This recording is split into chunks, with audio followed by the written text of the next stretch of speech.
wabarakatuh. Saya Nur Fosia, perwakilan dari kelompok 3 akan membacakan materi kami yang berjudul Masalah Pokok Filsafat dan Pendidikan. Materi pertama yaitu objek dan sudut pandang filsafat. Berpikir merupakan subjek dari filsafat pendidikan, akan tetapi tidak semua berpikir berarti berfilsafat. Subjek filsafat pendidikan adalah seseorang yang berpikir atau memikirkan hakikat sesuatu dengan sungguh-sungguh dan mendalam tentang bagaimana memperbaiki pendidikan. Objek filsafat. Objek itu dapat berupa suatu barang atau subjek itu sendiri. Objek filsafat dapat dibedakan menjadi dua macam, yaitu objek materi dan objek formal atau sudut pandang. Pandangan atau sudut pandang yang berbeda terhadap suatu objek akan melahirkan filsafat yang berbeda-beda. Misalnya, mengambil manusia sebagai objeknya. Jika dilihat dari segi jiwanya saja, maka akan muncul filsafat tentang jiwa manusia yang disebut psikologi. Jika dilihat dari segi rasa, muncul filsafat yang disebut estetika. Jika dilihat dari segi akal manusia, muncul filsafat yang dikenal logika. Dalam rangka menggali, menyusun dan mengembangkan pemikiran kefilsafatan tentang pendidikan, maka perlu diikuti pola dan pemikiran kefilsafatan pada umumnya.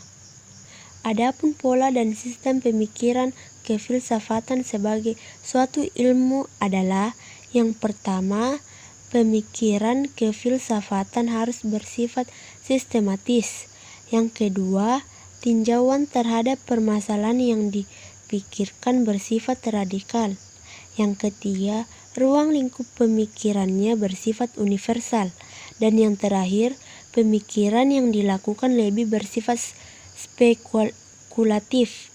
Pola dan sistem pemikiran filosofis demikian dilaksanakan dalam ruang lingkup yang menyangkut bidang-bidang sebagai berikut, yaitu kosmologi dan ontologi. Materi kedua yaitu sistem manusia terhadap filsafat. Sesuai dengan macam-macam dan perbedaan pengertian mereka terhadap arti kata filsafat, maka dapat digolongkan menjadi: A. Pandangan yang berpendapat, B. Pandangan yang bersifat skeptis, C. Pandangan yang bersifat negatif karena mengambil manfaat secara negatif, dan D. Golongan yang memandang dari sudut positif. Assalamualaikum warahmatullahi wabarakatuh. Perkenalkan, nama saya Fathul Jannah, NIM 19.600.37. Selanjutnya saya akan menjelaskan materi masalah esensial filsafat dan pendidikan. C. Masalah esensial filsafat dan pendidikan. Masalah pendidikan merupakan masalah hidup dan kehidupan manusia. Proses pendidikan berada dan berkembang bersama proses perkembangan hidup dan kehidupan manusia. Bahkan keduanya pada hakikatnya adalah proses yang satu. Locke mengatakan bahwa seluruh proses dan kehidupan manusia adalah proses pendidikan. Segala pengalaman sepanjang hidupnya merupakan dan memberikan pendidikan baginya.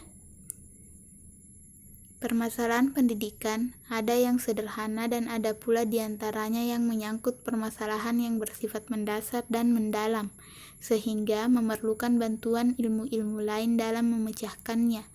Bahkan, pendidikan juga banyak menghadapi persoalan-persoalan yang tidak mungkin terjawab dengan menggunakan analisa ilmiah semata-mata, tetapi menggunakan analisa dan pemikiran mendalam, yaitu analisa filsafat. Adapun beberapa contoh permasalahan pendidikan yang memerlukan analisa filsafat dalam memahami dan memecahkannya, yaitu: pertama, apakah pendidikan bermanfaat atau berguna membina kepribadian manusia atau tidak? Yang kedua, apakah tujuan pendidikan itu sesungguhnya? Yang ketiga, apakah hakikat masyarakat itu dan bagaimana kedudukan individu dalam masyarakat? Dan yang keempat, Untuk mencapai tujuan pendidikan yang ideal, apakah pendidikan yang diutamakan, yang relevan dengan membina kepribadian sehingga cakap memangku suatu jabatan di masyarakat?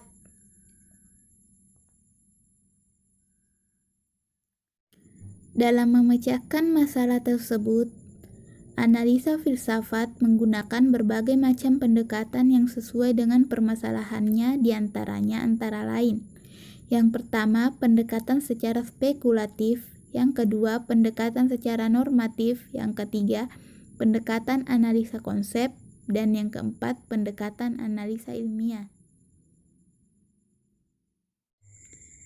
Selanjutnya, menurut Harry Scofield, sebagaimana dikemukakan oleh Iman Bernadette dalam bukunya Filsafat Pendidikan, menekankan bahwa analisa filsafat terhadap masalah-masalah pendidikan digunakan dua macam pendekatan, yaitu yang pertama, pendekatan filsafat historis, di mana pendekatan ini dilakukan dengan cara mengadakan deteksi dari pertanyaan-pertanyaan filosofis yang diajukan.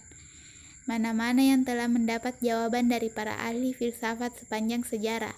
Dari jawaban-jawaban yang ada tersebut, dipilihlah jawaban mana yang sekiranya sesuai dan dibutuhkan. Yang kedua, pendekatan filsafat kritis, yaitu dengan cara mengajukan pertanyaan-pertanyaan filosofis dan diusahakan jawabannya secara filosofis pula. Adapun analisa dalam pendekatan filsafat kritis adalah analisa konsep dan analisa bahasa atau linguistik. Kesimpulannya dari materi kami yaitu dalam kajian filsafat termasuk filsafat pendidikan, kita sebagai calon guru dihadapkan dengan problem-problem yang bersangkutan dengan keberadaan kita sebagai calon guru yang baik dalam mengambil sikap untuk membimbing peserta didik untuk berperilaku yang sesuai dengan harapan. Itu semua tidak terlepas dari kita. Dalam kehidupan kita dihadapkan dengan problem-problem yang menuntut kita untuk mampu memberikan solusi kepada problema yang ada, termasuk problema dalam bidang pendidikan yang berkaitan dengan peserta didik. Sekian dari kelompok kami. Jika ada kesalahan, mohon maaf. Dan yang teman-teman ingin bertanya, kami persilahkan untuk bertanya. Sekian dari saya. Assalamualaikum warahmatullahi wabarakatuh.